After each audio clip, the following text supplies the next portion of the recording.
Viewers, 100 வருஷத்துக்கு மேல piece போகாம எரியற பல்ப், நிக்காம வேலை செய்யற கடிகாரம், தொடர்ந்து சுத்திக்கிட்டே இருக்கிற வாட்டர் வீல்னு நம்ம தாத்தா காலத்துல இருந்து இப்ப வரைக்கும் தொடர்ந்து வேலை செய்யற 10 விஷயத்தை பத்தி தான் நம்ம இந்த வீடியோல பார்க்க போறோம். இந்த வீடியோ ரொம்பவே இன்ட்ரெஸ்டிங்கா இருக்கும். இந்த வீடியோ பிடிச்சிருந்தா லைக் பண்ணுங்க. அப்படியே நம்ம தமிழ் கலட்டா நியூஸ் சேனலை சப்ஸ்கிரைப் பண்ணி சப்போர்ட் பண்ணுங்க.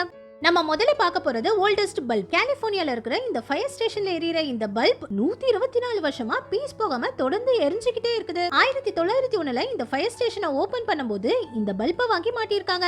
அதுல இருந்து இப்ப வரைக்கும் இந்த பல்ப் பீஸ் போகாம தொடர்ந்து எரிஞ்சுக்கிட்டே இருக்குது. 1988லயே இந்த பல்புக்கு அதிக நாட்கள் எரியற பல்ப்னு இதுக்கு கின்னஸ் வேர்ல்ட் ரெக்கார்ட் கொடுத்தாங்க. இப்ப இந்த பல்புக்காகவே இது பக்கத்துல ஒரு லைவ் கேமராவை செட் பண்ணி 24 மணி நேரமும் ஆன்லைன்லயே இந்த பல்ப் எரியறத பாக்குற மாதிரி செட் பண்ணி வச்சிருக்காங்க.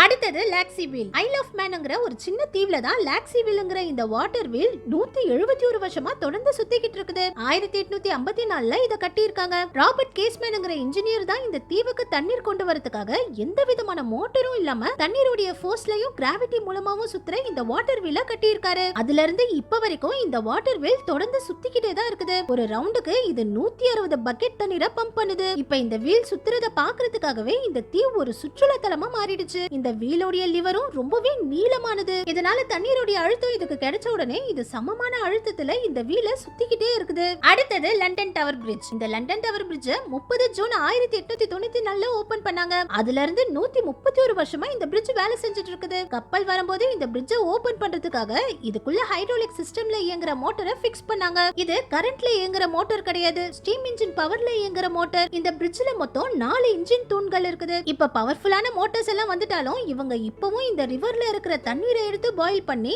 அது மூலமா உருவாகிற ஸ்டீமை 4 இன்ஜின் ரூமுக்கு அனுப்பி ஒரு நேரத்துல 4 மோட்டார்களையும் ஓட வச்சுதான் இந்த பிரிட்ஜை ஒவ்வொரு முறையும் ஓபன் பண்றாங்க. இப்ப எலக்ட்ரோ ஹைட்ராலிக் சிஸ்டம் மோட்டார்கள் எல்லாம் வந்துருச்சு. அந்த மோட்டரை மாத்தினா ஒரு ஸ்விட்சை போட்டாலே பிரிட்ஜை ஓபன் பண்ணிடும். ஆனா இந்த ஸ்டீம் இன்ஜின் மோட்டார்கள் ரிப்பேர் ஆகாத வரைக்கும் இத மாத்த வேண்டாம்னு இப்ப வரைக்கும் இந்த பழமையான மோட்டரை வச்சுதான் பிரிட்ஜை ஓபன் பண்றாங்க. லண்டன்ல இருக்கிற இந்த பிரிட்ஜுக்கு போனா பழமையான இந்த ஸ்டீம் இன்ஜின் இயங்குறதையும் பிரிட்ஜை ஓபன் பண்றதையும் நம்ம நேரடியாவே வந்து பார்க்கலாம். அடுத்தது ஓல்டஸ்ட் கிளாக் டவர். லண்டன்ல இருக்கிற பிக் பென்ஸ்னு சொல்ற இந்த கிளாக் டவர் தான் முதல்ல கட்டப்பட்ட மிகப்பெரிய கிளாக் டவர். 1859ல இத கட்டி இருக்காங்க. இத முதல்ல கட்டும்போது இது கிளாக் டவர்னு தான் பேர் வச்சிருந்திருக்காங்க. 2012ல இதோட பேரை எலிசபெத் டவர்னு மாத்துனாங்க. இந்த டவரை பிக் பென்னு சொன்னதுக்கு காரணம் இதுக்குள்ள இருக்கிற 5 பெல்கள்ல ஒரு மிகப்பெரிய பெல் சென்டரா இருக்குது. இதனால இத பிக் பென் டவர்னு சொல்றாங்க. 1859ல இருந்து 2025 வரைக்கும் 166 வருஷமா இந்த கிளாக்கும் நிக்காம சுத்திக்கிட்டு இருக்கு. இந்த 5 பெல்களும் தொடர்ந்து அடிச்சுக்கிட்டே தான் இருக்கு. இந்த 5 பெல்கள்ல குவார்டர் பெல்னு சொல்ற இந்த 4 பெல்களும் 15 நிமிஷத்துக்கு ஒரு முறை அடிச்சுக்கிட்டே இருக்கும். பிக் பென்னு சொல்ற பெரிய பெல் 1 மணி நேரத்துக்கு ஒரு முறை எத்தனை மணி அடிக்குதோ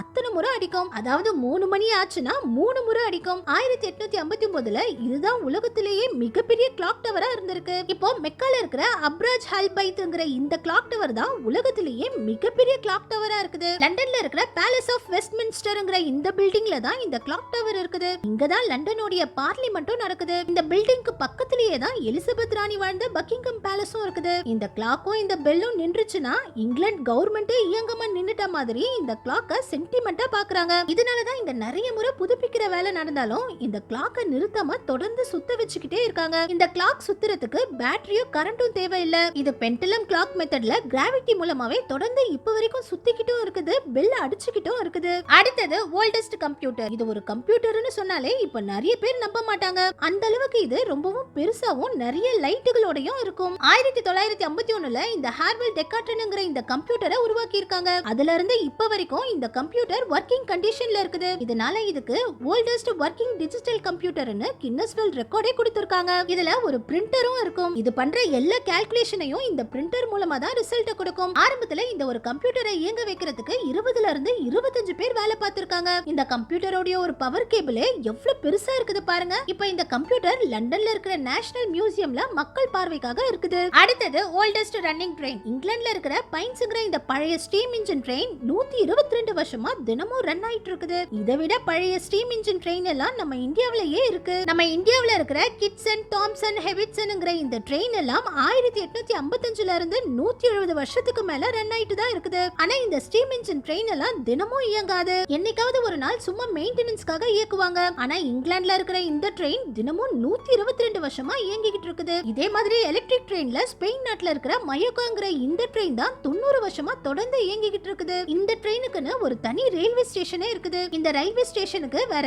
எந்த ட்ரெயினுமே வராது. பல்மால இருந்து சொல்லார் வரைக்கும் 30 கிலோமீட்டர் தான் போகும். ஆரம்பத்துல இந்த ட்ரெயின்ல வெறும் 2 கோச் மட்டும் தான் இப்படி ஓபனா இருந்திருக்கு. எலக்ட்ரிக் ட்ரெயின்கள்லயே இதுதான் ரொம்பவும் பழமையான ட்ரெயினுங்கிறதுனால இந்த ட்ரெயின்ல டிராவல் பண்றதுக்காகவே நிறைய சுற்றுலா பயணிகள் வராங்கன்னு இந்த ட்ரெயின்ல எக்ஸ்ட்ரா பெட்டிகளை சேர்த்திருக்காங்க. இந்த ட்ரெயின்ல இருக்கிற லைட்ல இருந்து ஜன்னல் வரைக்கும் எல்லாமே இன்னமும் அந்த பழைய ஸ்டைல்ல தான் இருக்குது. இந்த ட்ரெயின்னாலேயே இந்த சின்ன ஊர் இப்போ ஒரு முக்கியமான சுற்றுலா தலமாவே மாறிடுச்சு. அடுத்தது 2 வீல் கார். வெறும் 2 வீல்கள் மட்டுமே இருக்கிற கார்ல இதுதான் முதல்ல உருவாக்கப்பட்ட கார். கைரோ எக்ஸ்ங்கிற இந்த காரை 1960ல அலெக்ஸ் அண்ட் தாமஸ்ங்கிற இவங்க 2 பேரும் தான் உருவாக்குனாங்க. இந்த கார்ல இன்ஜினே பேக் சைடுல தான் இருக்கும். ஃப்ரண்ட் சைடுல கைரோ ஸ்பேஸ்னு சொல்ற இந்த கார் பேலன்சிங் சிஸ்டம் தான் இருக்கும். இதுதான் இந்த காரை எந்த பக்கமும் சாயாம பேலன்ஸ்டா வச்சுக்குது. இதுக்குள்ள இருக்கிற வீல ஒரு நிமிஷத்துக்கு 3000 முறை சுத்தும். ஒரு முறை இன்ஜினை ஆன் பண்ணி இந்த வீலை சுத்த வச்சுட்டா அதுக்கப்புறம் பவரே இல்லனாலும் இந்த வீல் 2 மணி நேரத்துக்கு தொடர்ந்து சுத்திக்கிட்டே இருந்து காரை எந்த பக்கமும் சாய்க்காம நிக்க வைக்கும். இப்போ வர்க்கிங் கண்டிஷன்ல இருக்கிற ஒரே கைரோ எக்ஸ் கார் இதுதான். இப்போ இதே டெக்னாலஜியை பயன்படுத்தி ஹூண்டாய் நிறுவனம் நிறைய பைக்குகளையும் உருவாக்கிட்டு இருக்காங்க.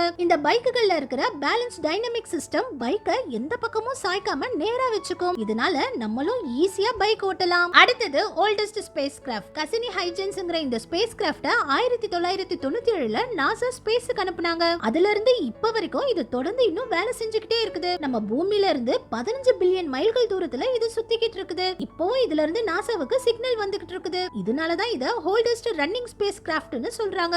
அடுத்தது எர்த்குவேக் மிஷன். சைனாவை சேர்ந்த ஜாங் ஹெங்ங்கிற இவரு 78 ஏடி காலத்திலேயே நிறைய விஷயங்களை கண்டுபிடிச்சாரு. அதுல ரொம்பவும் முக்கியமான ஒண்ணுதான் நிலநடுக்கத்தோட அளவை கண்டுபிடிக்கிற இந்த சைஸ்மோமீட்டர். இவர் எர்த்குவேக் எந்த பகுதியில இருந்து வந்துச்சுங்கறத கண்டுபிடிக்கிறதுக்காக இந்த முதல் எர்த்குவேக் டிவைஸை உருவாக்குனாரு. இதுல 8 பால்கள் இருக்கும். எந்த பக்கத்துல இருந்து நிலநடுக்கம் வருதோ அதோட அதிர்வை வச்சு இது அந்த பக்கத்துல இருக்கிற பாலை ரிலீஸ் பண்ணும். இது கூட இருக்கிற இந்த சைஸ்மோமீட்டர் நிலநடுக்கம் எந்த அளவுக்கு பவர்ஃபுல்லா வந்துச்சுங்கறத பேப்பர்ல இப்படி கோடுகளா வரையும். இந்த மிஷினை கண்டுபிடிச்சு 1000 வருஷத்துக்கு மேல ஆகியும் இப்பவும் இத சைனால பயன்படுத்துறாங்க. இதனாலேயே இதுக்கு வேர்ல்ட் ஓல்டஸ்ட் மிஷின் ஸ்டில் யூசிங்னு கின்னஸ் வேர்ல்ட் ரெக்கார்டே கொடுத்திருக்காங்க. நம்ம கடைசியா பார்க்க போறது ஓல்டஸ்ட் எலிவேட்டர். பொதுவா எல்லாருமே எலிவேட்டர்களை கொஞ்சம் வருஷத்துக்கு முன்னாடி தான் கண்டுபிடிச்சதா நினைப்பாங்க. ஆனா 1859லயே எலிவேட்டருக்கான பேட்டர்ன் ரைட்ஸையே வாங்கிக்கிட்டாங்க. முதல்ல இந்த எலிவேட்டரை பொருட்களை வச்சு மேல அனுப்புறதுக்காக தான் பயன்படுத்திட்டு இருந்தாங்க. மனிதர்கள் இதுல போறதுக்கே பயந்தாங்க. ஆனா இப்போ லிஃப்ட் இல்லாத பெரிய கட்டிடங்களே இல்ல. எலிவேட்டர்கள்லயே ஈஃபில் டவர்ல இருக்கிற இந்த எலிவேட்டர் தான் 100 வருஷத்துக்கு மேல தினமும் தொடர்ந்து இயங்கிக்கிட்டே இருக்குது.